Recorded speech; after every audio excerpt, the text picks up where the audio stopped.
Ce n'est pas la crainte de la peine qui doit rendre l'homme bon, mais l'amour de la justice. Ce n'est jamais la justice qui rend la justice, ce sont des juges, c'est-à-dire des hommes et des femmes susceptibles comme tout autre de commettre des erreurs. La justice imprime la paix, la force provoque la résistance. Si tu désires la justice, choisis pour les autres ce que tu choisirais pour toi-même. Pour aider les pauvres, on ne peut pas toujours rester dans la légalité.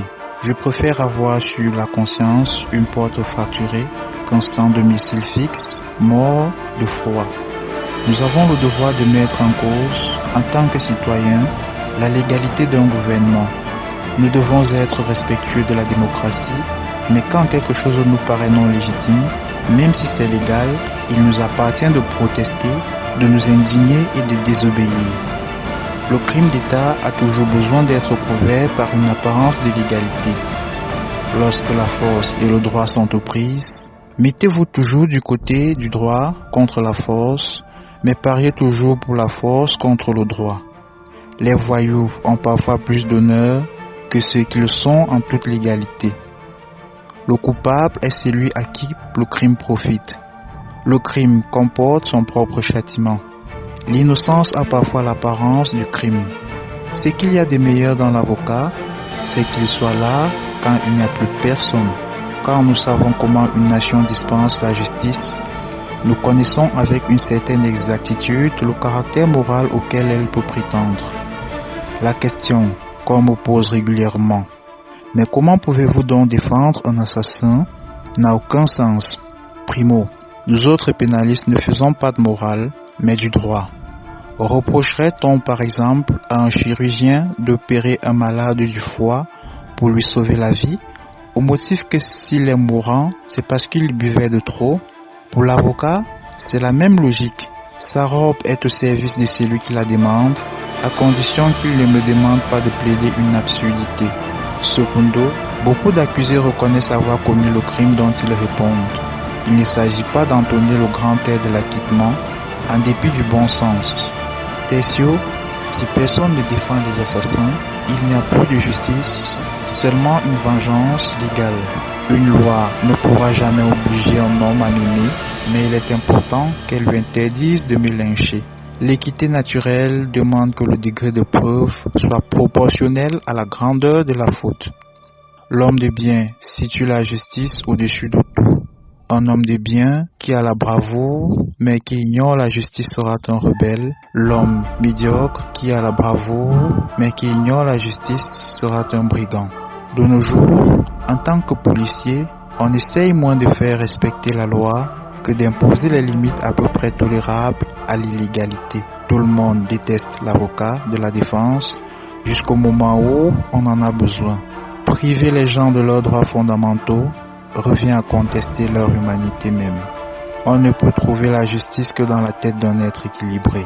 Toute injustice vient d'un déséquilibre.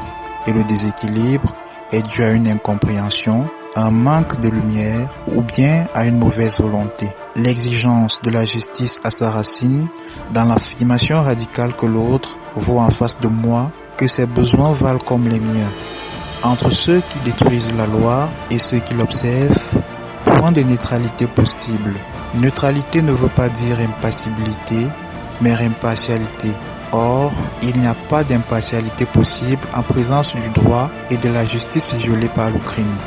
Ne pouvant faire qu'il soit à force d'obéir à la justice, on fait qu'il soit juste d'obéir à la force, afin que le juste et le fort fussent ensemble et que la paix fût qui est le souverain bien. Quand le système nous déçoit, on doit faire justice par nous-mêmes. L'essence de l'idée de juste, c'est d'offrir une issue au sadisme en affabulant la cruauté du masque de la justice. Quand l'ordre est injustice, le désordre est déjà un commencement de justice. Il n'y a point de plus cruelle tyrannie que celle que l'on exerce à l'ombre des lois et avec les couleurs de la justice. Ne demandez pas à un homme d'être raisonnable quand justement la justice et le gouvernement ne le sont pas. On ne peut prétendre faire œuvre de justice en punissant le mal par le mal. Quel fléau plus terrible que l'injustice qui a les armes à la main. Le droit est la garantie de notre existence individuelle et de notre liberté. Il est notre liberté même.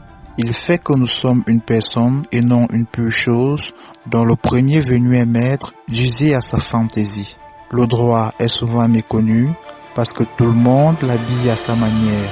Le droit qu'a le président de la République, après consultation du Premier ministre et du président de l'Assemblée nationale, de prononcer la dissolution de celle-ci, ne lui donne pas pour autant le droit de mener une vie dissolue et désordonnée.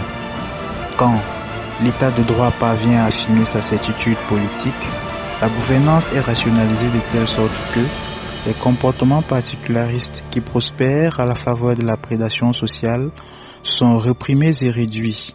L'évidence de la normale ou du transgressif devient alors si inhabituelle que de son expérience scandalise facilement les citoyens et suscite dans l'opinion un sentiment de vive réprobation. La dignité aggravant le délit, l'expérience de l'anomalie caractéristique de la corruption scandalise d'autant plus que les acteurs de celle-ci font partie de la démographie de ceux qui sont chargés de veiller au respect des normes publiques de référence ou à leur stricte application à des fins de protection de l'intérêt général et l'harmonie du vivre ensemble. Il faut trouver le bon dosage entre l'équité et l'efficacité. Trop d'inégalités sociales créent de grands drames humains, mais trop de droits acquis pervertissent le système.